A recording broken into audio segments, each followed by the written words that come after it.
Welcome into the Jordy Culotta Show. Wave your hand out there, baby! Shout out to the show. She puts the pinky into the nostril. Man, look at that. Healthy competition, there's nothing like it. Y'all grow up. The line's wrapped around the stadium. Different strengths. Mm-hmm. I just lost a tooth. It's going to be fun. You know, we might have a story. I love what you're doing. Ogeron wants to take us fishing this afternoon. Sharif, you play for the bad boys of the SEC, man. We don't apologize to anybody. A lot of people are saying you're going to be wearing number 7. I don't really know. I want to. He look crazy, Bill. Good feet on the old man. Definitely come back.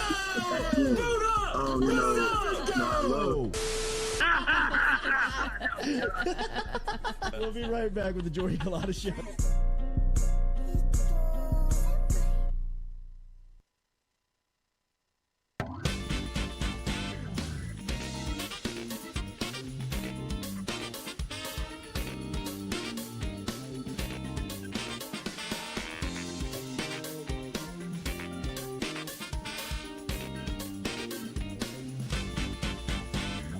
Welcome into a Friday edition of the Jordy Culotta Show, driven and powered by Go Chevrolet, live here on this Friday edition. Make sure and hit the like, share, and comment button if you don't mind. We'll be here with you until 9 a.m. this morning, or maybe around 9 a.m. Oh, my God. We're not going to be here till 9 a.m. I don't want to tie ourselves to 9 a.m. Nathan Velasquez is going to be in studio. Coach John Brady is going to be on the phone at 7:30 this morning. We'll talk to Coach Brady about the SEC Big 12 matchup between LSU and Texas Tech. That'll be tomorrow. Maybe LSU. Huge. This is what LSU might need to step outside of conference to get a win. Texas Tech is bad too. What are they going to true. score 50 today? I'm just going for the nachos. You hate to hear that that's a goal. Are you going to the game? I mean, I totally will. It's at 1 o'clock. 1 o'clock. I don't mind that is at it at all. home? Yeah. Yeah, kind of Are a you going for the midday crawfish thing. nachos? Crawfish nachos. I mean, you know, I'm cool with that. So we'll talk to Coach Brady about the matchup coming up here Our at subscriber count looks like it has gone up a little at bit. 7:30. Yeah. What do y'all think that's about? Noah standing on campus with a sign Noah out there on campus that doing says, work. that says subscribe to the channel. I've had some people send me pictures of them subscribing and asked if I could bring them tickets. Well, so that's it's good. working. Okay. It's All right. working. All right. But I mean, Noah did the damn thing yesterday. Yeah, he did. We have tickets to LSU Tennessee Monday night. If you want to go, there are ways that you can get tickets from us. We've got a team out on the streets that if you Literally. see them, Yeah. you can get up to them and ask them for a ticket. You can also make sure that you are subscribed. That's what we're asking for in return. We just need subscriptions to all of our shows, all of our platforms. Obviously, it's how we stay relevant. It's how we grow. So we appreciate you and your support in being there. Also, big shout out to Dr. Ashley Bowers and her business development class yesterday for having me in. It was awesome. It's always great to go back onto campus. Beautiful campus. It was a beautiful day yesterday morning. Haven't been back since. That's right. Good for you. You Yeah. spent a lot of time there, Steve. Yeah. You did. I It's wouldn't nice. either. It's beautiful. I was in Allen Hall yesterday morning for business development. And Basement? Dr. Ashley, Oh, basement. you were in the basement? Basement. Okay. Classroom 35. But it was awesome to be there, talking to the young workforce about what we have going on, and just answering questions, and hopefully applying some mentorship wherever it could be used in helping them with some direction. But it's always great to be back over at LSU. We will also talk to Nathan Velasquez coming up here at around 8:15 this morning. And obviously, it's a huge weekend with championship games on the line in the NFL, as the AFC and NFC games will kick off on Sunday. Joe Burrow and Patrick Mahomes will play primetime. They will be the evening matchup after San Francisco and Philadelphia square off in Philly earlier in the day. 2 o'clock. But Burrow and Jamar and the Bengals will be in Arrowhead for a matchup versus Patrick Mahomes. A lot of talk around Mahomes and his injury on this. And look, by all accounts, we expect Mahomes to go. They're showing him in clips in practice of him, kind of moving around, start, stop. And I think they're going to do whatever necessary, whatever it takes, whatever they have to do to get him right, to get him healthy for Sunday. I still think that it's going to have an effect on the game. Mm-hmm. I still think that he's not anywhere near 100%, and you can shoot this, you can shoot that thing up as much as you want. We're still talking about Patrick Mahomes. And he's angry from last year. Sure. It's an angry, sour Patrick Mahomes. Well, I mean, he should be angry after the last 3 times against Cincinnati. I mean, the Bengal crowd calling Arrowhead Burrowhead. I mean, like, Burrowhead. I mean, they're awesome. straight arrogant, cocky going in to the AFC title game. But I mean, with the way that Burrow has, not handled, but I mean, like he's, undefeated against Mahomes in Kansas City. Nobody can say that. And that has to provide a confidence to Burrow that he already has going into the game, but it's just a little bit of extra of, we can do this. We've been here. We've seen this environment. We've beat them here. We beat them with a healthy Patrick Mahomes in this setting. There's a lot of things that is trending in the direction of Cincinnati after, I think you're starting to realize that this is a story. The thing that told me the most about Patrick Mahomes and his health is Las Vegas, is the point spread, is the odds to win the Super Bowl. I mean, 6 days ago, before Mahomes got hurt, Kansas City was the overwhelming favorite to win the Super Bowl. They were the overwhelming favorite and would have been favored in this game if Mahomes was healthy. But as you've seen, some of the news come out and people start to get an understanding of where Mahomes is going into Sunday, the number has dwindled to Cincinnati now favored, and the odds to win the Super Bowl have totally flipped, right? I mean, where Kansas City was once a, well out in front favorite, now is right there back with the pack. I'm still predicting that they win 37-34. It's going to be a tough out. They're still going to be an enormously tough out for Cincinnati for all of the things that we've talked about. And they're going to be motivated after last season. This is, a group that for parts of the year have felt like the best team in the league. Mm-hmm. And it's felt like, more than Mahomes. I don't think that this is just some one-man show that they're riding his coattails to a Super Bowl. But you have to have him. I mean, I know that Chad Henne stepped in on Sunday and led a 98-yard drive that was very impressive, and in my opinion was probably the drive of the game. I mean, it was probably the determining factor of Kansas City winning that game is that scoring drive. But Patrick Mahomes is irreplaceable, and he is the reason why this is the 5th straight AFC title game that Arrowhead Stadium is hosting come Sunday. Have they always been rivals? Has this always been a big rivalry? No, Chiefs and Cincinnati's never had a rival with anybody. Yeah, that's what I was wondering. I mean, before but I feel like this is becoming one, before right? Burrow got there, I mean, the place was a doormat. They are rivals with the Steelers. Oh, okay. Yeah. Cincinnati? Yeah, that's their big rival. Because remember that Antonio Brown, Vontaze Burfict thing. Yeah, I mean, it kind of feels like this. And they've had, that division is brutal. Mm-hmm. Yeah. I mean, Cincinnati, Cleveland, Baltimore, Pittsburgh is a brutal division. I mean, it's a physical. They all hate each other. Yeah. I mean, they all could be considered. And now that Burrow's there, Cincinnati's got an X on their back. Yeah. I mean, everybody is going to be ready to play when they play Cincinnati. Yeah. Nobody's going, Cincinnati's not sneaking up on anybody anymore just because of the respect that Burrow has really brought to the franchise.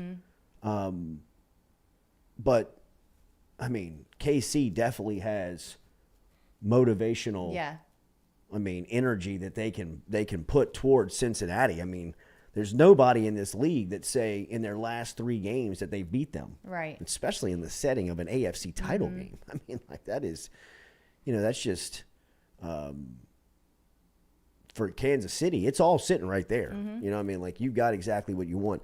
I believe that I really believe that Cincinnati's going to win the game. I just think that Joe Burrow and the Bengals right now are playing with such an incredible. You win 10 straight in that league. I mean, that is serious. That is scary. And the ways that they've won, the places that they've won, the teams that they've beaten, the environments that they've been in. I mean, you bet against Burrow at this point, it's on you. Yeah. I mean, it's been impressive. He's going into a setting that he's feeling so confident. It's going to be 20 degrees and rainy. Ugh. I mean, couldn't be any worse than it was in game. Buffalo. I know. It really couldn't. But that seems pretty miserable. I think that's worse than Buffalo. Rain instead of the snow. I'd rather snow. Yeah, I It's guess a so. little less slick. Makes the ball a little less slick. Mm-hmm.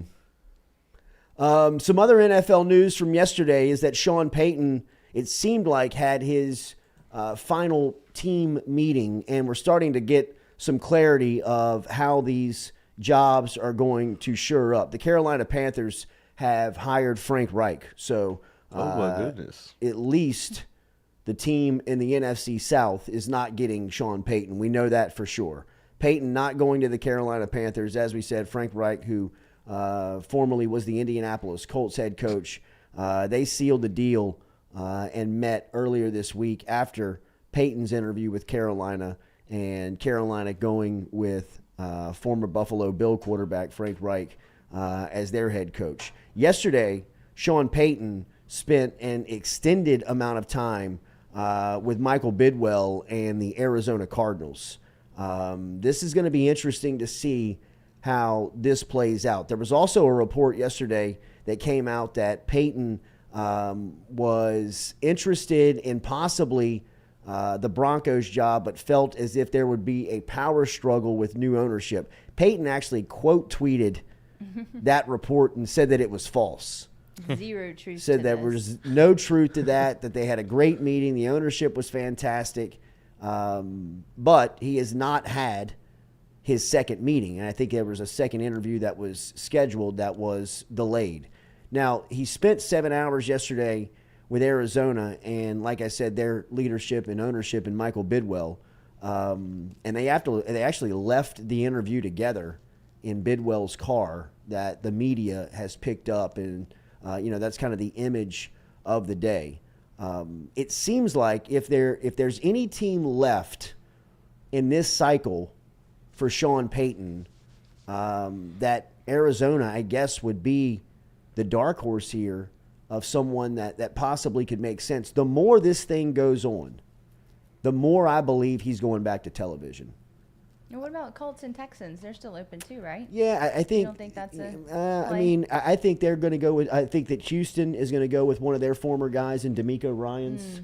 Ryans is now the San Francisco 49ers defensive coordinator. It seems like they have had a couple of good meetings with Ryans, and with Indianapolis.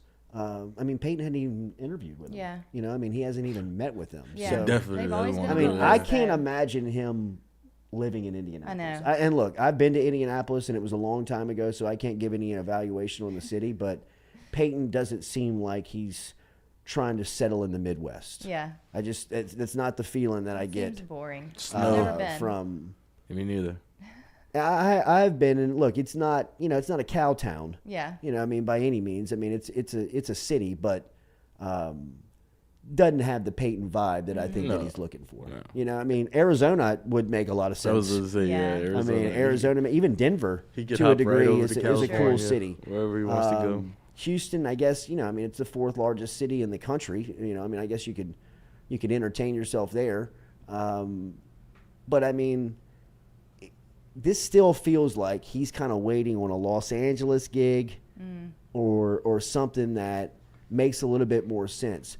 Now, he might hear something. He might have heard something that has tipped his interest to possibly wanting to jump back in during this cycle.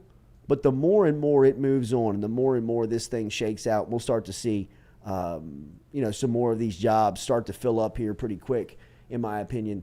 The more I would vote of him going back to television for a year and waiting to see if not one, both of the Los Angeles gigs opening up. I mean, we're still going through another offseason of Sean McVay, at least his name surfacing around television reports. I mean, that's not happening on accident. You know, I mean, that's not the television station starting those rumors. They don't want to screw the negotiation up. That's McVay's people putting it out there that, look, you know, this $20 million a year coaching football is fun and all, but maybe there's more to life than this. And if the Rams job opens up, I think Sean Payton would probably sprint to it. He's so good on TV, though, honestly. Yeah, he's great. I like him on TV. That's why I say that he's got some leverage here. You know, I mean, he's got a little bit of you know, kind of he's sitting in a little place of luxury in the fact that, you know, I mean, he doesn't have to budge. Right. I mean, there's no intent to get a job now. It's not as if he's saying I got to get back to it tonight. Yeah, what a feeling, you know? Yeah, It just and he doesn't can really always go matter. back to a job like you say in television, where I believe I'm with you. I think he's really good He at really it. is. But I mean, from the Saints standpoint, you know, another year out. I guess, you know, he's still Sean Payton next year at this time. You know, I mean, it's not as if he loses his luster with just sitting a year out. There will be high demand for him next season, you know, as much as there is this year.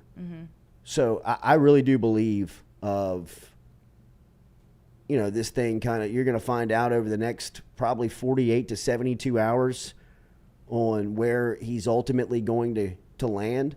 But like I said, if I was voting, if I was choosing, if you're asking my opinion, I think that he probably sits out this cycle and works in television for another year and then picks back up next season when, you know, this time rolls around on the calendar and jobs start to open up and people start to move around and, you know, you start to get an idea of where people will land. So it'll be interesting to see how this thing shakes out with Sean Payton. Remember, Daily, we're brought to you by Barker Brothers Plumbing and Works, our friends over at Barker Brothers. Jude Barker and his crew over in Plaquemine, Louisiana. They can help you out today over here in East Baton Rouge as well. They got a couple of trucks moving over here. If you get in touch with them, you got to call directly. No website, no social media. You got to call the cell phone, 225-776-2431. 225-776-2431. Mention the show. Save 15%. Number one and the number two business, Barker Brothers Plumbing and Works. Mention the Culotta Show and save yourself 15% on the bottom line. Over there from our friends at Barker Brothers, 225-776-2431.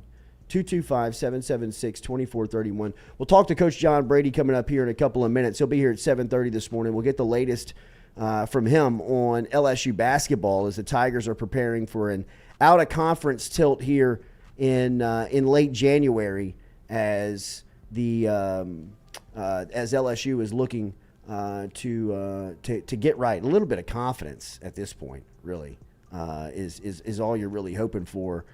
Because they seem like a down and kicked group right now. You know, I mean, the more you think about struggling to score 40 points in the league, you know, having not getting to 60 in the league. The only time you did, you were beat by 40.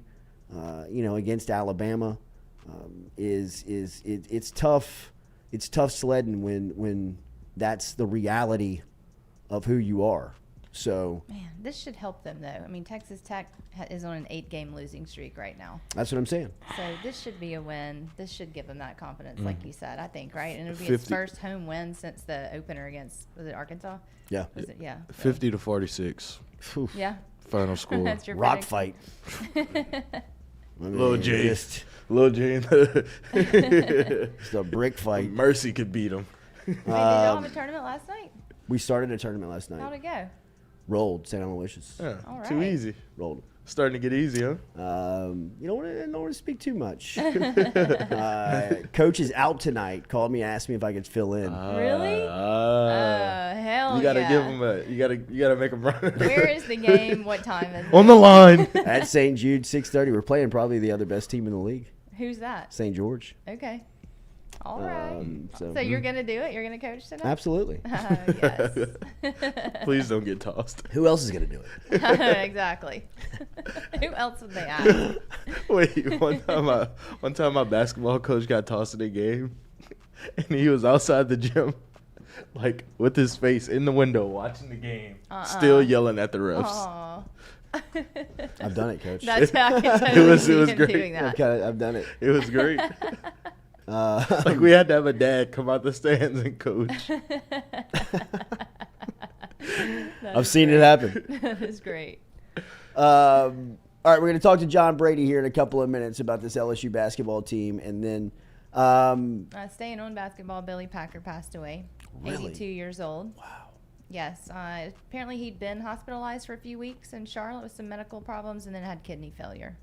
He passed away today. Billy Packer, man, God rest his soul, rest in peace. He was, and I mean this with all due respect, I mean, he was an asshole.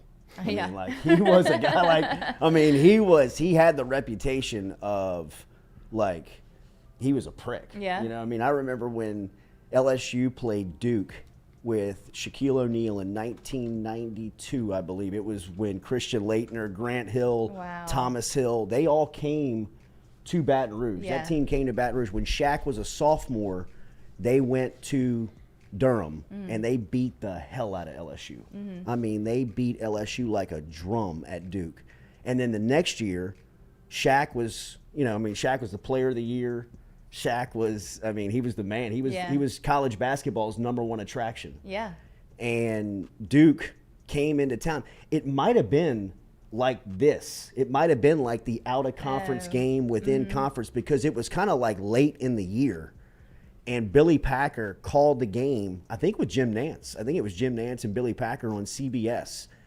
And I'll never forget, my grandfather was like, he was tight around LSU during that time. And he was kind of like doing construction work. And Packer showed up, like the game was on Saturday and like they were in town on Friday. And Packer was like a diva. Like he was like like saying like he needed all this stuff. It had to be gosh. done a certain type of way. Something like, like almost like the water had to be chilled to room temperature type deal. Only You know brown what I in mean? it. Like, and then like some things like came out later about Packer, like the way that he was like talking to Really? people on the staff. That's how he ultimately lost his gig at CBS, because think about it. For my generation growing up, he was the voice of college basketball. Well, he was the NCAA tournament, he was the right? voice of March Madness. Yeah. For sure. He called all the championship games. Was he still up until now? Did he call last year's tournament? I don't think he did. Okay. I don't think he did. No. Okay. I don't think he did. I think he right around like the cancel time. Okay. Like I think Packer got caught up in the Okay. wash. Yeah. Yeah. Really and truly. God rest his soul. Right, I don't right. want to, but he definitely had a reputation of, he was just very difficult. Yeah. You know what I mean? He was almost, just very, come on, man, just call the game. Right. But it came because his voice was so iconic with college basketball. I would say a generation of college basketball fans and followers. I know like my demographic, I still to this day would put his voice like the way that I recognize college football with Keith Jackson. The way that I would like recognize Monday Night Football with Al Michaels. Yeah. The way that I would recognize college basketball would be as a kid when I was watching it, very passionately, loving it. Billy Packer. Billy Packer's voice, I can still hear it ringing right now. Him calling the Chris Webber timeout in North Carolina, Michigan, which was in the Dome. Yeah. That was Billy Packer on that call, and I can still remember sitting in my grandparents' living room, like listening to him. He didn't have a timeout. Yeah, he didn't have a technical. That's going to be a technical foul. It was, but he's called some iconic moments. Think about Michael Jordan catching that pass in the Dome as a freshman. That was hitting the game winner. That's him Billy on the Packer. call? Wow. It says one of his most famous calls was he says Simon Says championship after Miles Simon led Arizona to the Miles 97 Simon, national title. Arizona. I was one. Not even one yet. So. Yeah, Shut this up, is. Steve. It's gonna be ahead, and we can ask. Coach Brady about it. You know what I mean, about Billy Packer. That was a time where Brady was an assistant and a head coach. That Packer he was in his reign, bro. He was. So he played in college too. Packer? Yeah. Oh yeah, he played. Okay. Yeah, he was just older. Yeah. We're going to talk to John Brady next here on the Jordy Culotta Show. Hit that like button, share button, comment button. We'll be back with more basketball talk here.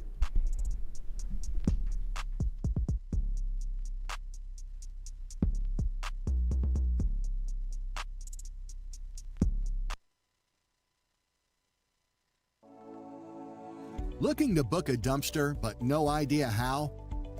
We've made it quick and easy for you. Check out our website at moralesrolloffs.com. Let Morales Roll-Offs know your desired delivery date, and finally, provide your contact details. To make payment, look out for an email invoice with all your booking details.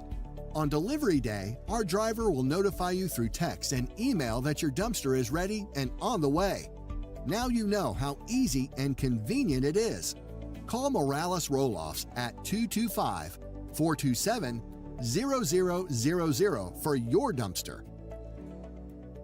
Hey Baton Rouge, when traveling through Natchez, Mississippi, whether you need to fill up your vehicle or your belly, stop by Go-Mart and On The Go Deli. Go-Mart has clean restrooms, community coffee, an awesome beer cave, and a great selection of anything you might need on your trip. So stop by Go-Mart at 4 Sergeant Prentice Drive as you're entering Natchez on the left, and visit Tom and Wright Granning and their awesome team at Go-Mart. Don't let the name fool you. Men's Total Health has offerings for the ladies, too. Guys, is your wife or partner suffering from urinary incontinence, low sexual desire, or pain during sex? Then the O-Shot might be for her. Don't let it scare you. It's totally natural. It's PRP. And Mike Roach and the crew at Men's Total Health will make you as comfortable as you can be. Contact me for more information, Katie at jordyculottashow.com, and I'm happy to tell you everything that Men's Total Health has to offer for the ladies.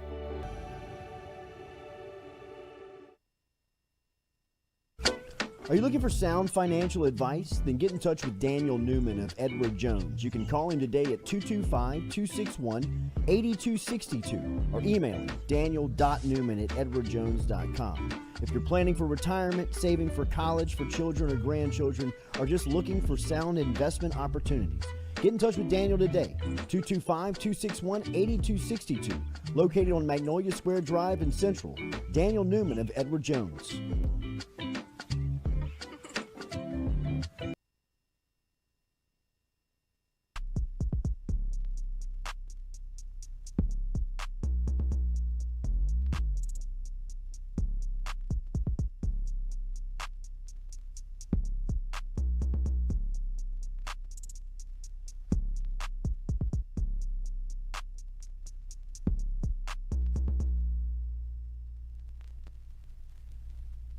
Welcome back here to the Jordy Culotta Show, driven and powered by Go Chevrolet. Live here on this Friday. Make sure to hit that like button, share button, comment button, as we will be here with you for a little longer. We were just talking about Billy Packer, famous voice of college basketball, passing away. And John Brady, our next guest, of course, can add some really good insight during his coaching days, both as an assistant and as a head coach. Billy Packer was top of the sport. We'll talk to that and more here coming up on the show. Good morning, Coach. How are you? I'm doing good, Jordy. You know, Billy Packer was one of the early studs of broadcasting games on TV, and we've had some big losses here lately over the last year or so. So, a lot of respect for his craft and what he did. Coach, this LSU team is, look, they're not in a good place. They've lost 5 in a row, but Texas Tech is in a similar pattern here coming in tomorrow. I wonder what you think about these out-of-conference, in-conference season games. What's your feeling on this part of the schedule? Well, you know, my thoughts on that has always been if we have to do it and everybody else does it, there's no advantage gained. You know, I think if the rest of the teams in the league have to do it and you have to do it, then you just deal with it. But it was done to create fan interest in comparing leagues in a way to get people talking about the game. And, you know, if we play 6 games and win 4, well, the SEC is better, which I don't buy that necessarily. I think any given day, some of these teams can beat anyone. Particularly what's going on within the SEC. And so I think it's good to create fan interest and Texas Tech, based on what they've done and where we are, I think it's a winnable game at home. That LSU needs to do everything it possibly can to have a chance to win the game, and it's got to start with turnovers that lead to easy baskets, and I think that's where it starts. I don't break it down, but it's just my observation from the point of view that I have during the games. You take LSU in the half court.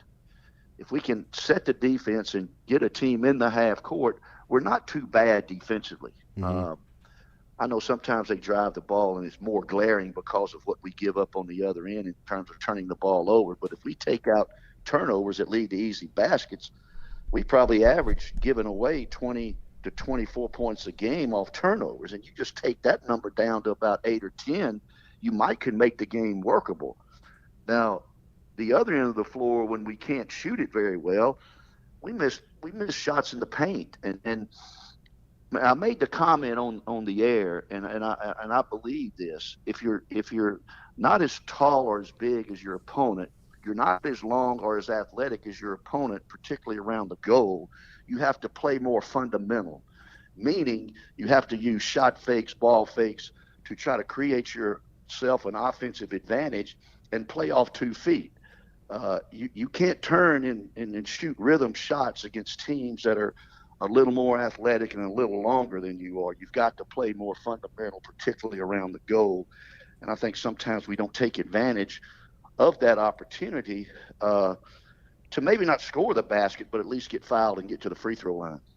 Offensively, Coach, you mentioned the struggles, and obviously when you look up and you see 40 on the final line in a road conference game, you think that they're struggling offensively. What do you see on that side of the ball? And I know that you mentioned that they can create from turnovers, but where are the struggles starting and stopping? Well, I think what you do is that, people get carried away with the final stat. And I think, the coach, he can't make the basket for the player. I think what the coach can do is when you talk about your shot distribution, are your better players shooting the most balls? And I think they are.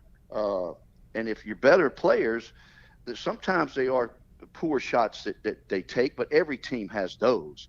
But if you grade out a shot chart, and let's say Adam Miller shoots 12 shots and 9 of them are qualified as good shots, he's got to make 5 of those. I mean, and if Adam Miller, with all the fans agree, he's supposedly our best shooter, and KJ is our most consistent scorer, they're getting the majority of the shots at the basket. So those guys have to score, because where do you go? Yeah. The problem is we're okay with our first 5, but when we substitute at the 15 or 14 minute mark, we put in guys that can't score, and that further magnifies the inability for even our starters to shoot a decent percentage to give us a chance to win. So, if the shot distribution is right and you grade out the quality of shots are pretty good, and you're getting the ball where you want it in the paint and can't score it, I don't know what you do, Jordy. Mm-hmm. You go get you some players who can score, I guess. You can't. You just got to stay with what you're doing, maybe tweak it and make it better. But certainly, it's like I said in the opening, around the basket, you got to play more fundamental. You've got to use shot fakes and ball fakes to create any advantage, because if you shoot in rhythm against an Alabama or an Arkansas on the road, instead of looking at the basket when the ball leaves your hands, you're going to be looking back over your head to where it went. So you just got to be a little better in terms of being fundamental around the goal, and then taking care of the ball on the other end. Mm-hmm. And I think that's probably the most consistent thing that's hurting us, besides missing some easy shots, is turning the ball over that leads to easy baskets on the other end. If you're going to turn it over, throw it in the third row, so at least you can set your defense and have an opportunity to guard. Justice Hill was announced yesterday. He'll be back with the team after being away for personal reasons. What's he add? What's his presence bring back? Well, I'm not sure. I mean, he didn't start the last game when he was there because of he wasn't producing, and And I don't know. I mean, you look at his numbers. I think he'll add some stability possibly in not turning the ball over. I think he's got the best assist to turnover ratio on the team. And I think his presence will keep the ball from being thrown away carelessly or needlessly, as I like to call it, that leads to easy baskets. So I think he'll help in that regard. But his shooting percentage from the three is quite low, and he's capable, but they just haven't made baskets. Adam Miller was anticipated to come in here and average, 17 or 18 a game, and he hasn't been able to do that for whatever reason, even missing some quality shots that I have seen. So I think it's something that I don't know. You don't know where to go. I mean, it's the margin of error is very slim for this particular team, and they've just got to be careful in the half court. If you'd have told me, Jordy, we were going to go to Arkansas and hold them to 45% shooting at home, we were going to get 14 offensive rebounds and hold Arkansas to 60 points in Bud Walton Arena, I would off the top of my head say this game will probably be on with 5 minutes to go. Mm-hmm. But off the 14 offensive rebounds, we only got 5 points, and then we only scored 40. So you don't even give yourself an opportunity by holding Arkansas to 60 points at their place, which I don't think anybody's done that all year long. So we did some good things, but they're so overshadowed by our inability to score it. And that's going to be an issue. If we can't score 65 or 70 tomorrow, I don't know what's going to happen in that game. Texas Tech is not playing really well right now, and it's an opportunity for LSU to win. But we've got to get our shooting percentage and take better care of the ball. Next two conference games, the program travels to Missouri on Wednesday night, which is a good club and a tough place to play. And then next Saturday, Alabama's in town, who might be the best team in the country. What have you made of the league, being out and seeing as many programs as you've seen up to this point? Well, I think Alabama and Tennessee have established themselves as the best two teams, and I'm going to give the nod to Tennessee because they defend well. They don't rely on the three-point line as Alabama relies on the three-point line. Mississippi State had an opportunity to beat Alabama because, in my opinion, they did two things. They took away the three, and they limited Alabama's ability to offensive rebound. And you take those two things away from Alabama, make them drive to the goal. If they're going to do something, let them beat you with the two, which they're not accustomed to doing. They need the three-point line. They shot a poor percentage at home for Mississippi State because Mississippi State got up in them. Against us, they made like 8 the first half. So I think you take them off the line and you limit offensive rebounds. Tennessee I like because they play a conventional style. The best defensive team in the league. Then on the offensive end, I think they run specific things for specific players, and they have a nice way about them. Auburn's vulnerable. I mean, they get beat at home by A&M, which I think is a surprise team in the league. I think Peterson at A&M, when you talk about the top 3 coaches or so in the league, he's never mentioned, but I think he's one of the top 3 or 4 coaches in the SEC, and he doesn't get enough credit for how his teams play. And, Kentucky is okay. They've won 4 in a row, but here's what's funny. South Carolina is 1-7 in the league. Mm-hmm. The only win South Carolina has is in Rupp Arena. And then South Carolina loses a home game to 1-7 Ole Miss. Ole Miss goes to South Carolina and wins. So, I think that indicates that there's some balance in the league toward the middle and the bottom. But I really think Alabama and Tennessee are the best. I'll give Auburn a nod for third, maybe A&M for third, then Auburn, and after that, I've got a lot of maybes going on. Coach, what do you make of the sport this year with a lot of the blue bloods being down? Teams like Duke and Kansas starting to slide a little bit. North Carolina struggling. To teams like Purdue and Houston, Kansas State being at top of the rankings. What have you made of just the overall sport? The coaches have changed at those schools. Mm-hmm. Carolina's got a new coach. Duke's got a new coach. It's not the same as having them cats over there that I coached against. Like you got, Roy Williams, or you're sitting over there with Mike Krzyzewski. I mean, those cats that followed them up, I think they're good guys and good coaches, but they don't carry the stature that those two guys earned by what they did over a long career.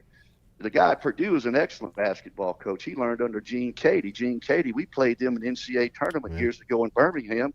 And hell, you think LSU couldn't score? Now we couldn't score against Gene Cady. He shut us out almost over in Birmingham. So he learned from a good coach, you know.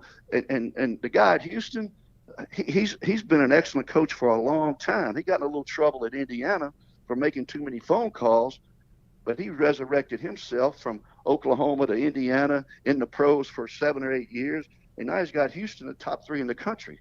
He's an outstanding coach, and if you look at the age of these guys, a lot of these guys that are coaching or have coached really well, you know, are older guys that, you know, in their 60s. And so I think the experience they have something to do with that. New young coaches took over Duke and Carolina, and they're certainly not as good as they were with those older established guys. So we'll see how all that plays out. But I think the really thing is the coaching changes have affected the play of those teams. 1 o'clock tomorrow is the tip-off inside the Maravich Center for Texas Tech LSU. Coach John Brady will be on the call alongside Chris Blair on the LSU Sports Radio Network. If you're out and about and you can't watch, make sure and give it a listen. It's worth the time. Coach, thank you as always for the insight. We'll talk soon. Anytime, Jordy. Thank you, man. There he is, man. SEC legend, Coach John Brady, chipping in with a little bit of information on tomorrow. And look, you can hear it in his breakdown, or not really the breakdown, but just his thoughts on the team. The offensive struggles for LSU, they're tough to plan for. You know, I mean, they're tough to, like you said, I mean, there's not a lot that you can really change. There's not a lot that you can really do. I mean, they're getting open looks. They're getting good shots. They're not knocking them down. They have to start making shots, and until they do that, it's really going to be a struggle for them to win and compete as the last 5 games have proven. So hopefully they can get that done for tomorrow. Remember, Daily, we're brought to you by Katie's Restaurant. Katie's Restaurant down in New Orleans, down in Mid-City, our favorite. If you're looking for a spot to taste New Orleans, to get a feel for New Orleans, then Katie's Restaurant is the spot for you. They'll have the game on tomorrow at 1 o'clock.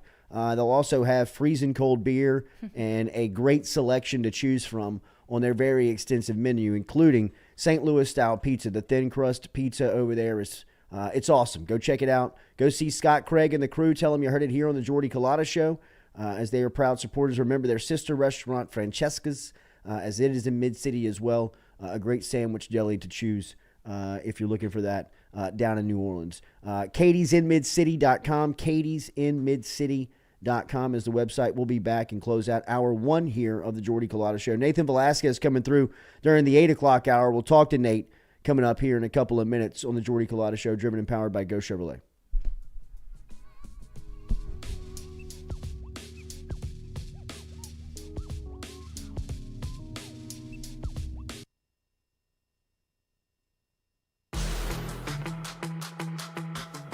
Donaldsonville Glass and Body, the trusted name in frame, body, and automotive paint repair since 1977. They have served their customers for over 45 years. You can find them online at dgbauto.com or stop in and see them Railroad Avenue and Division Street out in Donaldsonville, Louisiana. Look, they can help you with your insurance claims. They can make the repair process as stress-free as possible. I'm speaking from experience here. I've got numerous windshields, body repair, all done by Kenny and the crew over at Donaldsonville Glass and Body. They are, without question, the most well-equipped shop in the area. Stop in and see them today. Shop them online, dgbauto.com, or stop in and see the crew over in Division Street in Donaldsonville, Louisiana. Donaldsonville Glass and Body.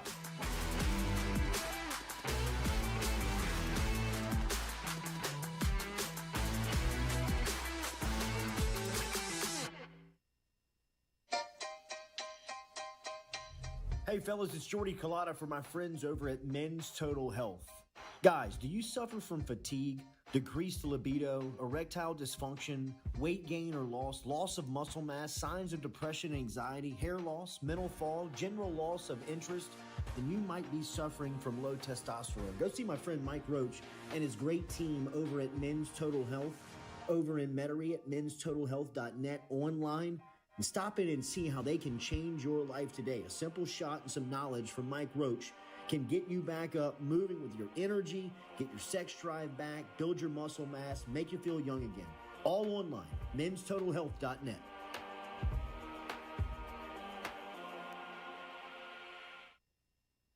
Red Stick Sports, a local staple in Baton Rouge to all sports fans, was founded back in 1981 and has remained a family business for over 40 years. Today, they still have the great selection on the floor, but they're also a leader in custom apparel for businesses, sports teams, and other groups. Take it from us, everybody over here at FM Digital Media. They help us out with all of our apparel. Let them help you out today. Go ask for Cody over at Red Stick Sports. Check him out online at redsticksports.biz.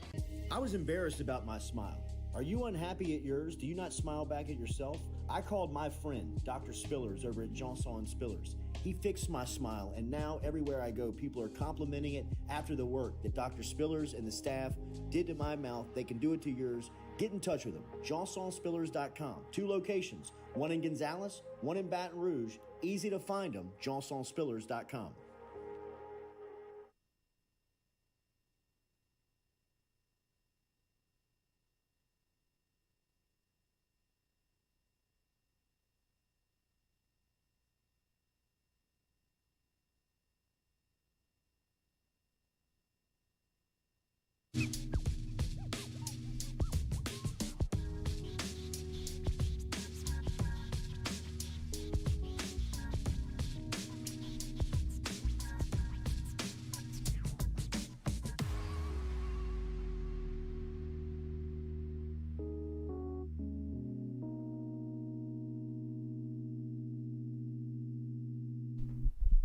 All right, welcome back here to the Jordy Culotta Show, driven and powered by Go Chevrolet Live here on this Friday.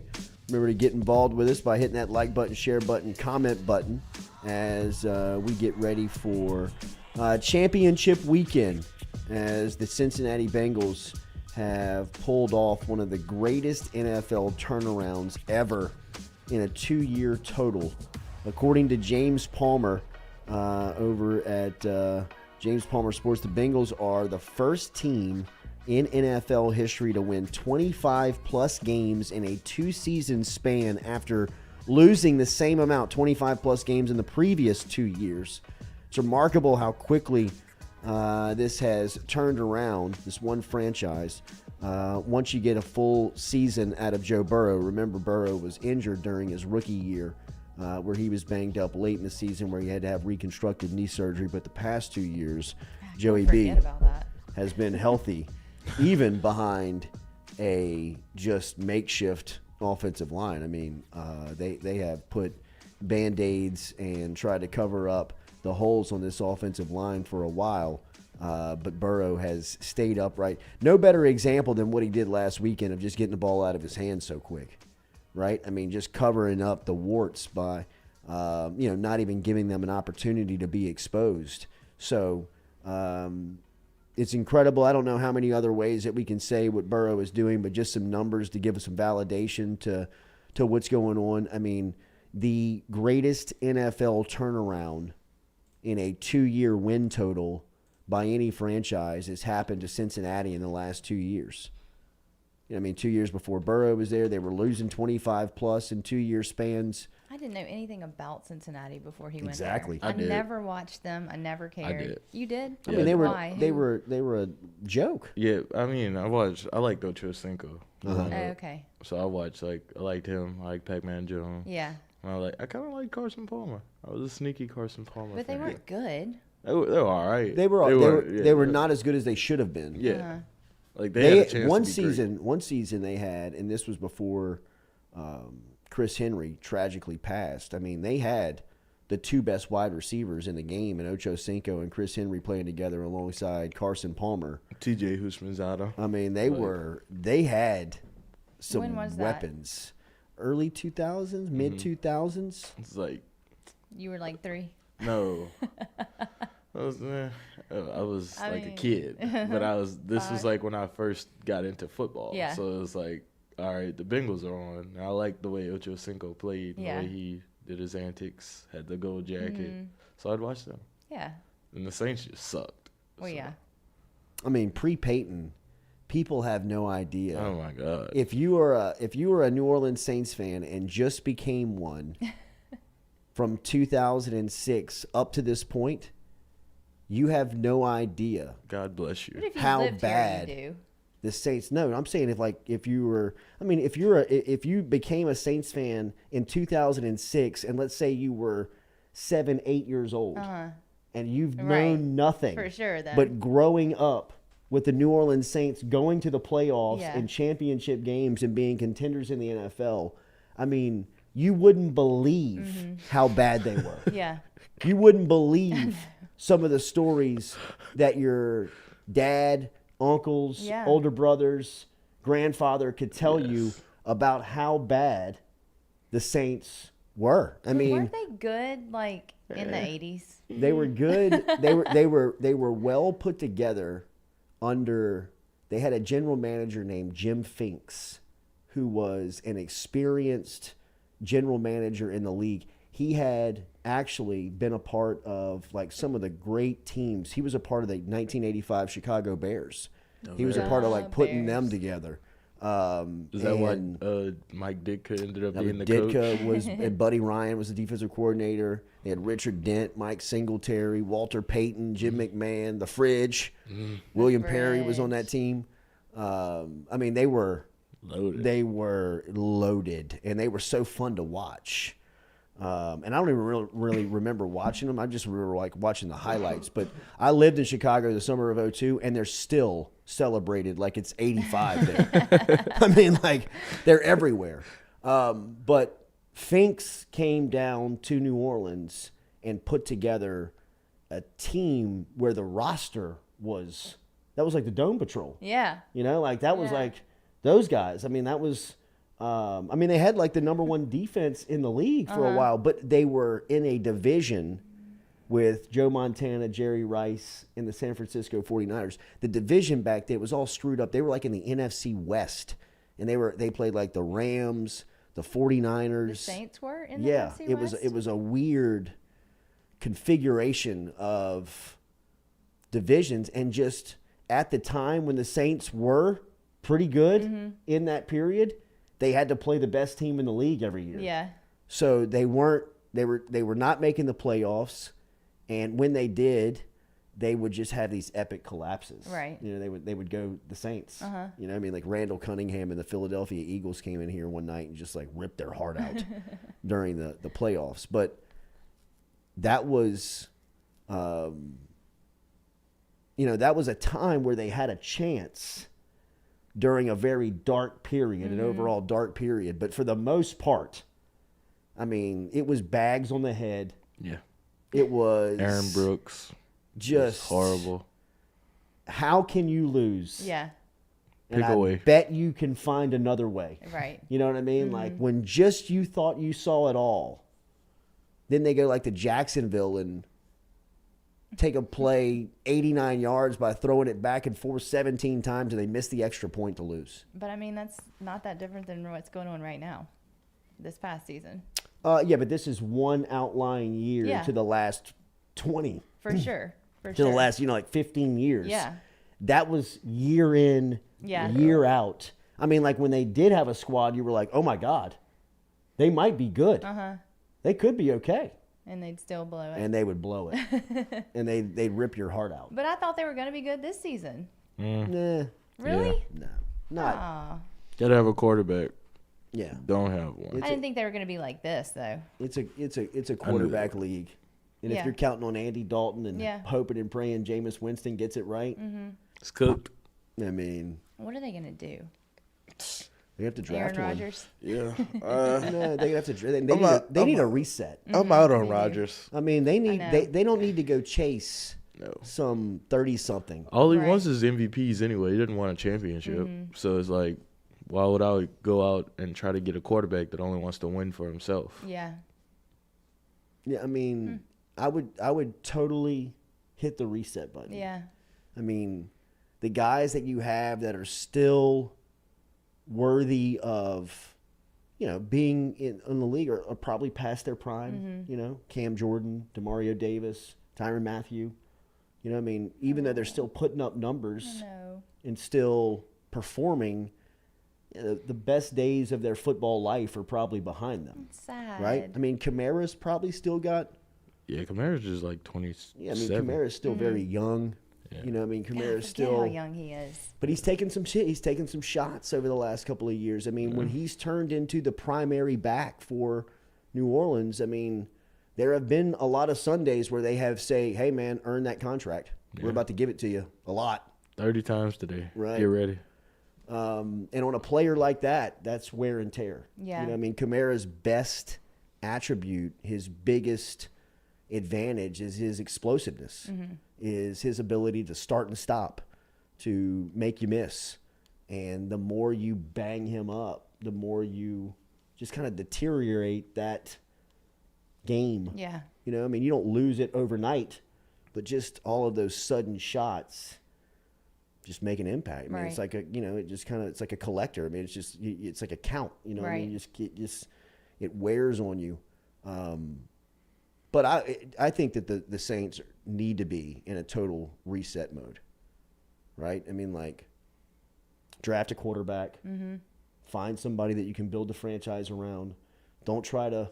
But who? Who would it be? I mean, maybe they can get into the Caleb Williams sweepstakes next year. Yep. You know, I mean, maybe Stolen you can away. look ahead. I mean, yeah, there's a process to winning in the NFL when you were as high as on the mountain as the Saints were, and they've fallen as sudden as you do. I mean, you know, one day you're a championship contender, the next day you're old. Yeah. You know, I mean, that's really kind of how it is in the league. It's depressing. And when you wake up and you're old, you got to kind of clean house. Right. You know, you almost have to reset it and start the climb again. And sometimes you haven't fallen up far enough to get to where you need to be. I mean, to get Caleb Williams, you're going to have to be in the top 2 of the draft next year. Yeah. To be in the top 2 of the draft next year, Get a tank. you might not win 3 games. Ugh. You know what I mean? So another fun. And I'm not saying that they're doing that. Yeah. You know, but I'm saying that's probably an option. Yeah. Of, hey, let's just strip the roster and suck. You know, and hope we get Caleb Williams. Yeah. I And then we can reignite everybody and say, okay, here comes another 15 years of the franchise being built around a superstar. Right. Rather than selling you Andy Dalton and, you know, a recuperated Jameis Winston. You know, I mean, I love those guys. I mean, like, good for those guys, but you're never going to win the Super Bowl with them. I saw something that said the Saints didn't want to rebuild, though. They want to, because they feel like they have a good young core of players that they could build off. And I think they do. I think they'll have a head start once they break it down. They're gonna have to break it down to Olave and to Ryan Ramczyk and to some of these defensive. Did Justin Turner play well? Payton Turner. I don't think they're too happy about either one of those picks, him or Davenport. I think they're a little mad they let Trey Hendrickson go. Sure. Like, I mean, at the level he's been playing at for the last 5 years, they missed. They should have dealt Doomer. I mean, they should have dealt Davenport then for sure. So I mean, look, this is also a time where I've always trusted Mickey Loomis with Sean Payton because Mickey Loomis he's not the talent guy. Right. He's the guy that's going to make sure that all the money works. He's going to make sure. Now, he's got guys underneath him that are even better at that. The capologist guy, Kai Forbath, is, I think he's the one that, or Kai, I'm getting mixed up and I don't want to mix his name up, but, he's kind of the one behind the scenes that's, kind of gets the numbers to work. And Jeff Ireland, who his dad was the general manager on the 85 Bears, is a part of the personnel department, and really, you can see the Saints have really changed the way they've drafted over the last 5 or 6 years since he's been there, and they've hit a lot more than they've missed, and a lot of people credit Ireland, but Payton being there, just hovering, always gave you security that the football stuff was going to be secure, that it was going to be taken care of, because that was his department of the store, and he was always going to make sure that they were going to put a winner on the field. And Mickey Loomis had enough, they were deep enough friends where he could tell him no. Or he could say, we can't do that. Or that's not going to work. or we don't have enough money, or whatever it may be. And then Payton could, if he really needed it, could make it work. But, there was still a check and balance built in of being able to kind of regulate one another. Now that Loomis is, kind of running by himself, not by himself, but without that balance of, somebody really kind of overseeing what he's doing as well, you wonder if some of these decisions are going to be made correctly, because this front office had not been they haven't been in a position like they are now without Payton. And I don't know, I'm not speaking for everybody. I'm speaking for myself. I always felt so much more secure with Sean Payton around, just about the football stuff. I think everyone feels that way. Look, he made some personal decisions that I think clouded a lot of people in the way that they feel about him. Sure. And, he did some things that you may not agree with, but tough to disagree that the guy's not a football genius. Exactly. And I mean, like that. Every coach as does some personal soon things. as he touches down, the whole operation's changing. The whole way. That's why I think that he's got so much leverage here. I mean, you think Michael Bidwell from the Arizona Cardinals wouldn't walk over glass and fire for Sean Payton? I mean, as an NFL owner, to get your hands on a guy like that after your franchise has been overall really dysfunctional, I mean, like not as successful as it really could be. What Sean Payton means to a guy like Michael Bidwell, I mean, whatever you need, man, whatever you want.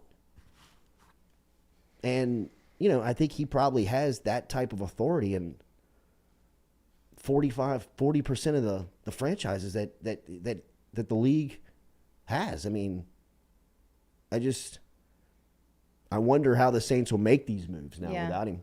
All right, Nathan Velasquez is here. We'll be back with more of the Jordy Culotta Show, driven and powered by Go Chevrolet. Remember, daily, we're brought to you by RMB Builders. Rhett Bourgeois, our guy, RMB Builders, RMB-Builders. They're on Instagram where you can keep up with all of the projects, RMB-Builders.com. Rhett Bourgeois, our guy. Hit him on Instagram. Find him on Instagram. Tell him you heard it here on the Jordy Culotta Show. Nathan Velasquez next.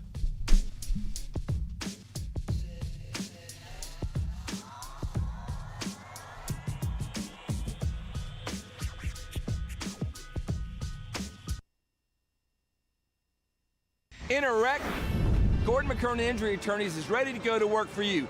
Come meet your team. I'm your intake specialist. I coordinate your case and connect you with your attorney and paralegal. That's us, your legal team. Thanks. And we'll fight to get you every dollar you deserve. I'm your settlements and disbursement manager, and I'm here to get you paid on time. I'm attorney Gordon McKernan. Put our team to work today. Just call us. Get it done. Question in that game. You're listening to the Jordy Culotta Show live on YouTube. Catch it every day, 7 to 9 a.m., wherever you have internet access. Oh, my guy, the host of Mac and Cube. You said you wanted me to close it out. I listen to his pod every day on WJOX 94. I thought I was going to beat Charlie. I didn't. You were fantastic as always. Have a great call in Missouri. I'll see you soon, man. Thanks, man. Good Later. talking to you, Jordy. Always. There he is. Cole Cubelic, the absolute best. Don't overthink it, ABC. When you move to a primetime slot and the SEC is getting that billing, make this man the color commentator. He's the absolute best. Ooh, I mean, what a pro. What a pro. I remember telling them, hey, listen, my job here is to make sure that we bring, big time football to a small town environment, right? And so you see on movies sometimes about the way a town reacts to the football program and what it means to everybody. And that was the hopes and dreams that I had for the place. And so our kids take a distinct responsibility in wearing that Z on their helmet. It means a lot to them. And then on the flip side of that, our community does a tremendous job of supporting our program, supporting the athletic department, supporting our school as a whole. And there's really a great relationship there that's a lot of fun to be a part of. Thank you for the access, man. Looking forward to tonight. We'll talk soon. Coach, wait, before you go, fix your hair again one more time. Look at him. Let's go over here. Look at him. What do you think about that? Game day, what do you baby. think about that? Game day. Hell yeah. Yeah. I love it. I love it, man. Great to see you. Thank you. You too, guys. I appreciate it. Y'all have a great day. All right, man. There he is. There he is. My guy. David Brewerton checking in. What does Harold Perkins do for this defense? What does he allow you guys to do? Yeah, Perk, man, he's just so raw, man. Like, all he know how to do is make a play. But I love him. He brings a certain type of juice to the defense, and he's right alongside of me on the edge. He knows how to rush the edge. As a young guy, that's very valuable to the defense, being able to rush the edge. Making the quarterback step up. But yeah, they put him everywhere. Middle linebacker, outside rusher. Maybe sometimes he's gonna be in a drop. So he's very versatile for our defense. Southern Eye Centers, located at 6859 Jefferson Highway right here in Baton Rouge, has been serving your eyes for over 40 years in the Capital Region. They offer friendly service in a helpful environment with the highest level of personal care to manage your eye health and vision needs. If you want more information, log online to southernyecenters.com. That is southernyecenters.com. Stop in and check out their beautiful office located on Jefferson Highway right here in the capital city. And remember, each time you walk in there and you mention the Jordy Culotta Show, Dr. Ann Shaw and Southern Eye Centers will take 25% off of their fantastic selection of sunglasses. All you got to do is mention the Jordy Culotta Show. Check them out. southernyecenters.com and located at 6859 Jefferson Highway.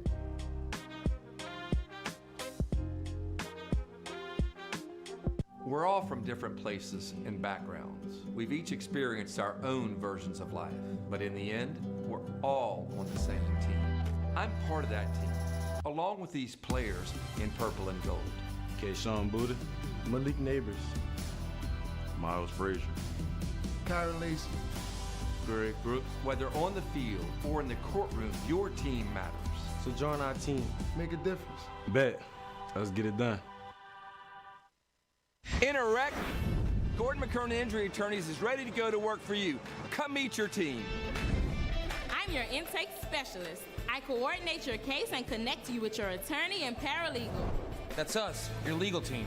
Here you go. Thanks. And we'll fight to get you every dollar you deserve. I'm your settlements and disbursement manager, and I'm here to get you paid on time. I'm attorney Gordon McKernan. Put our team to work today. Just call us. Get it done.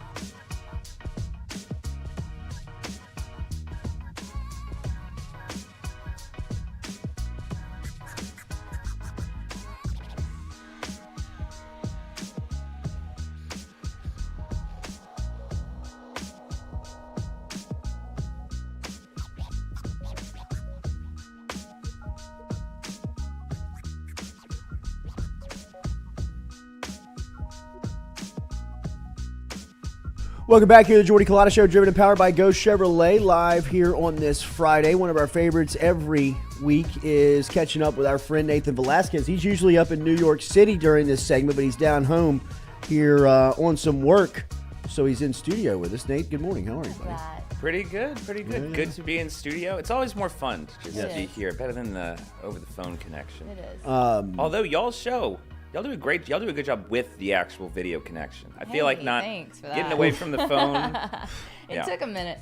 I know. I mean, it always sounds like I can hear during the commercials. Now you're like, do we have them? Very Are dangerous. they here? What's going on? It's very Shout dangerous. out to Stewie. Making it It's happen. good to have you back. Obviously, the weather around this time of year has got to be a little bit better from where you're living. It's still pretty bitterly cold. Like here, it's almost the same, honestly. Like I'd say colder up there, but it feels cold everywhere Today, right now. it'll warm up tomorrow. When I leave. Yeah, right when you leave. exactly. I was bummed last week that I was out. I was sick last week because the news was hot on Baldwin. Oh, that's right. We didn't talk about We didn't Baldwin. talk what was going on That's there. right, yeah. So officially charged. Yeah. Last week with manslaughter. Yeah, involuntary manslaughter. He got charged. The armorer got charged. So I don't know what happens next. I'm sure that there's going to be some, I don't know if it'll be behind closed doors, what they're going to try and negotiate to go on, but they said they're going to fight the charges. I assume it'll probably go to trial. But it does look like they're probably going to go at Baldwin, not so much as someone who was holding the gun. That one does kind of seem it's like pulled the trigger, right? Yeah. That's the part. If he had said, that's the thing that's getting him in so much trouble that he just flat out was like, so you're just lying about this that you didn't. You could just say I didn't pull the trigger. The point, yeah, from his perspective, if somebody gave him the gun and it went through two people whose job was make sure that this thing is cleared, that's their job. Your job is to just act. Right. And then if you say, hey, they were supposed to check it, they didn't check it. Some people say maybe he was supposed to, but he's got enough, wiggle room there for him to say then, well, I didn't pull the trigger. And it's like, well, even if you did pull the trigger, you can still say it was their job to check it. It seems like a bad move for him. I think the thing that's going to get him in trouble is the day before, he's a producer on this movie. The day before, a bunch of people quit the movie saying, people are playing with guns during the lunch break. They are putting real bullets in the guns. Oh, wow. Yeah. And, Baldwin's on set as a producer being like, well, whatever. Let him keep going. The fact that he doesn't stop it there. The fact that whenever this whole thing happened, they went in for a rehearsal. And Baldwin, again, as the producer, did not even call the armorer into the set that they were rehearsing on. So the person whose job it is to check wasn't even there. Oh, wow. There were so many massive red flags that were ignored. And since he's a producer, I mean, his job is literally, if the movie does well, it's because you took the risk of being in charge of everything as a producer. So that's kind of the angle of you didn't see everything that was going on here. The fact that you are going to collect the big check as the producer, you should have been more keyed in. You have some liability here. I think that's where they're going to get him more than he just looks like such an idiot for lying about the pulling the trigger thing. What do you make of them picking up filming? Yeah, they're going to finish the movie. What? Yeah, they were supposed to start filming. Now, they were saying this before the charges came out, so I don't know, but they said as of, and again, we were talking, January's gone by so quickly, it feels like it was forever ago. But yeah, they announced like 2 weeks ago, we're going to pick up filming to honor the cinematographer's legacy. Okay. So that we can close the film, right? But the movie is a low-budget movie, and they're talking, it's like, so many people are talking about this movie. It's supposed to be, the movie would have done well if it got like streaming on Amazon. That's kind of like the bar for a movie like that. But no, with this, it's like, we're on NBC. We're on this. Right. Everyone's talking about Rust. Everyone's probably going to pay $5.99. So you put out a press release that says we're going to finish it for her legacy. But it's like you're trying to ride this scandal. Exactly. Yeah. So that I don't know if they're going to finish. If they finish now, like you've got good people in Hollywood. It feels like people on this movie are not the most ethical. I agree. Nathan, I know this is far above your pay scale, but do you believe that Alec Baldwin will do time? Do you think that there's a chance that he could serve time? From the few people that I've talked to that are more in entertainment law, they said they didn't think that it would get to this point, that he would actually be charged because of the amount of power that he has. But they then said if it does actually cross that point, then it's going to be a tough thing to refute.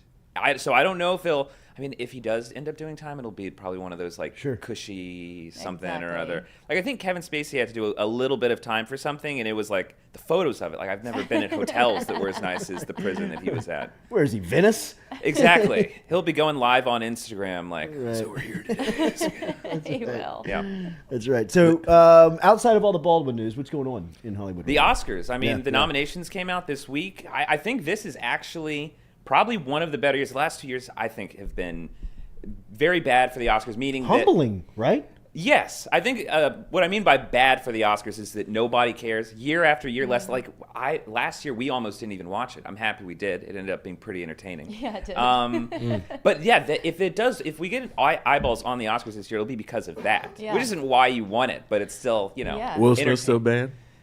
He is still banned, and it doesn't look like that would have been fun if Emancipation came out and it actually got enough to be like, oh, his movie's here, but he can't be here. Right. It would almost be kind of like, this is actually kind of cool for Will Smith. And then I didn't even see Emancipation. I don't think anyone has seen it. I do too. I do too. But so it wasn't nominated? It's not up for anything. Wow, that's surprising. Yeah, the industry consensus was they hired like an action director to make the movie, and the critics' perception was like the movie treats this topic as almost like an action movie, and I think the industry was like feels a little uncomfortable with treating a subject like that like it's an action movie. So I think I think it ended up not doing for Will Smith what it needed to do in the moment of all the scandal.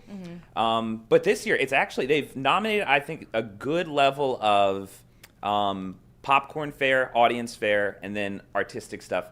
I just hope that they don't go on the side of awarding the stuff that's super arty. They've done that for so long. I think we need, if Top Gun Maverick could win, I think that'd be the way to go to get the audience back into watching this thing. Like, create some buzz around, like, oh shit, that won last night? I didn't even see that. That's so cool. Is he gonna do for Mission Impossible what he did for Top Gun? Is he gonna make this thing? I feel like Mission Impossible has been cruising at like a good altitude. Like every movie that comes out is solid. It's been the solid franchise for the last decade.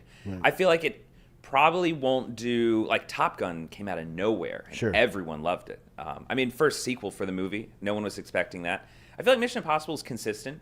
I don't know if it'll be a huge talking point, but I think Tom Cruise does the thing that's going to get getting people more interested in going to the theater. Is the shit that he does on screen isn't going to look good on a television like that. You got to go to IMAX to see it. I think that's kind of the direction everyone. That's the only way people are going to go and pay $20 a head to go to the theater. And Tom Cruise does that. I feel like that's probably going to be the bigger thing. Not maybe they're amazing, they're fantastic, but it'll be like, you got to go see this on the big screen. Isn't he jumping a motorcycle off a cliff in this one? Yeah, he's jumping a motorcycle off a cliff in this one, and I think he's doing something else. I don't remember, but what? Like out of a plane too, right? I think so. Out of a plane. He scaled a That's building. minor league. That's chump shit. Yeah, because trying to go to space.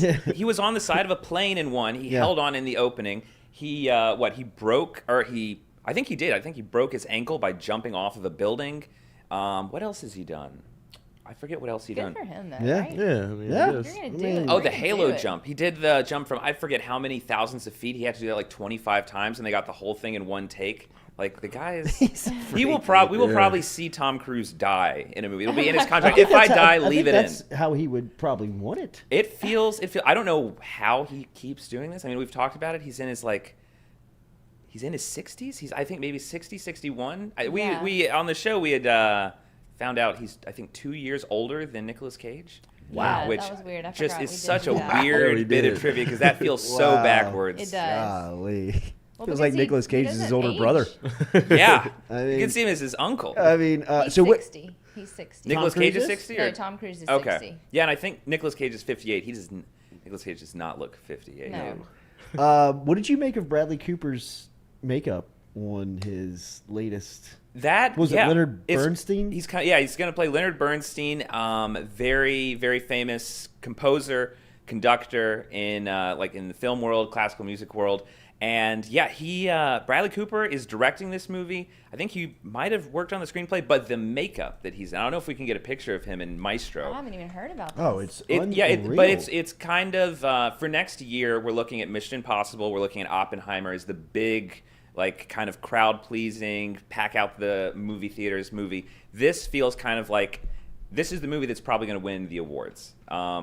Bradley Cooper as Leonard Bernstein, and yeah, the makeup. It's kind of like the Penguin, kind of what Conflict did in the Penguin. Right. It's just doesn't look like Bradley Cooper at all. There's no way you would guess it was him if you didn't know. Absolutely not. There's no way. It's Wow. It's It's wild. called Maestro? Maestro. Yeah. I hope it's good. It looks good. It looks. Bradley Cooper is apparently. Have y'all seen the clip of Louis C.K. is doing like some interview like in the early 2000s or mid 2000s, and a kid asks like, "What would you say? Like, it's so competitive out here in Hollywood. How do you make it?" And Louis C.K. was like, "Honestly, give up. You're not going to make it. You think you're going to make it?" The kid is Bradley Cooper. A young Bradley Cooper is asking Louis C.K., "How do you make it? Like, what's a secret?" And it's like, "You're how old?" Louis like puts this kid. No one knows who Bradley Cooper is in his place. And it's just a wild thing to kind of be. Yeah, it's almost like, oh, maybe anyone can make it, because now Bradley Cooper's one. He's up there with like Spielberg. Spielberg and him apparently are like in. Spielberg says Bradley Cooper's going to be one of the next huge directors that we see as like the guys. So yeah, anytime he's coming out with something, it seems worth checking out, worth following. Have you reviewed HBO's Last of Us? We did for the first episode of the show. We got another episode, I guess, coming out Sunday, so I'm about 2 episodes behind now. The pilot was fantastic. We'll see where the show goes, but as far as like the entrance into a show, the pilot is so good. Have y'all seen? I've not. Very good. It's a good video game.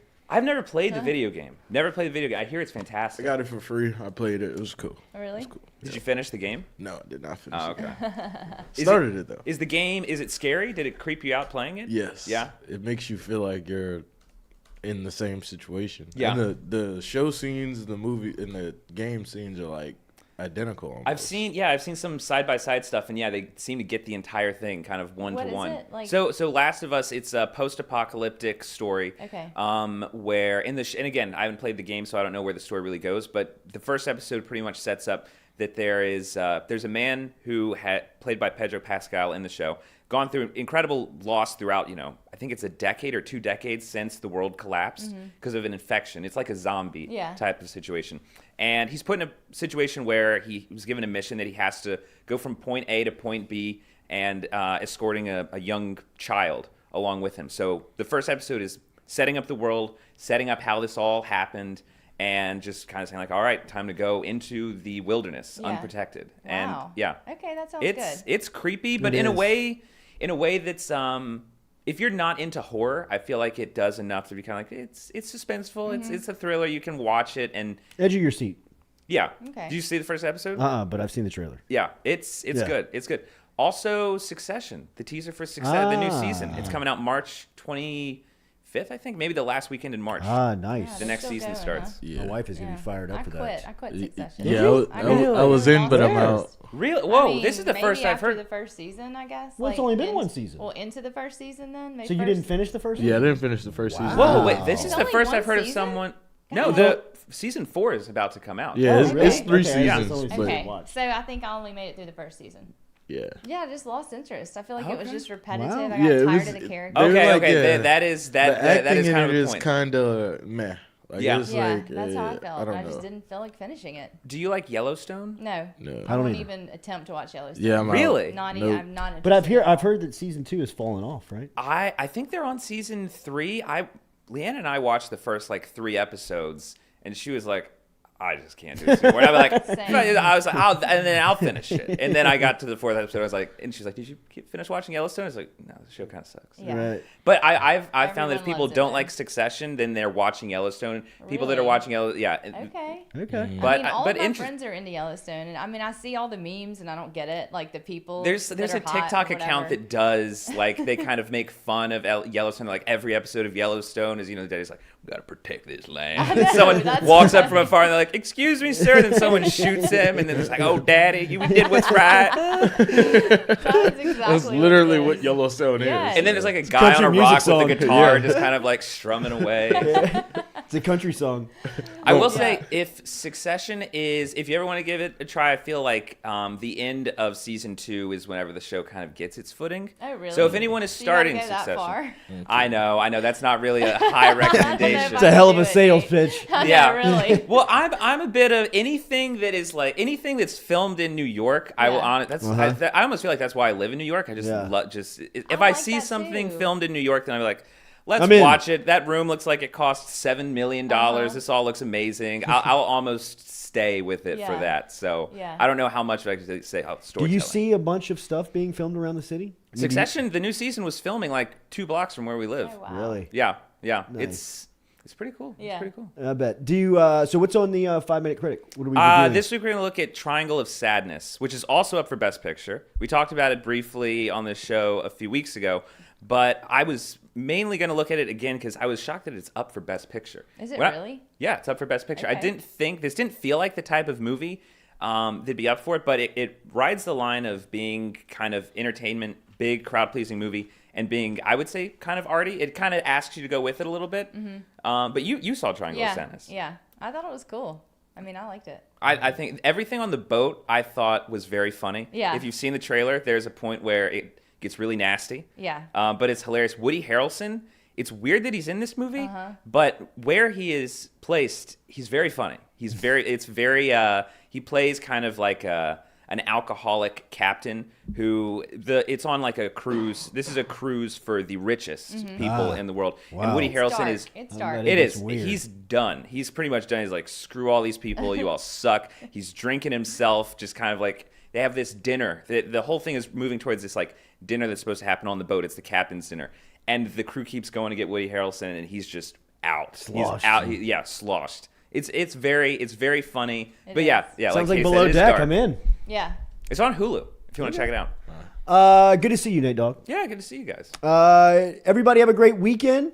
It is, thank you for being here this week. Make sure to hit that like button, share button, comment button. We will be back with you on Monday. Matuk running up again on Fridays. Oh. Up and running again on Fridays. Today? Yeah. You sure? Well, look, Wednesday he was just pay attention to the social media out there if you don't mind. Hit that like button, share button, comment button. We'll be back with you on Monday morning. Always driven and powered by Go Chevrolet.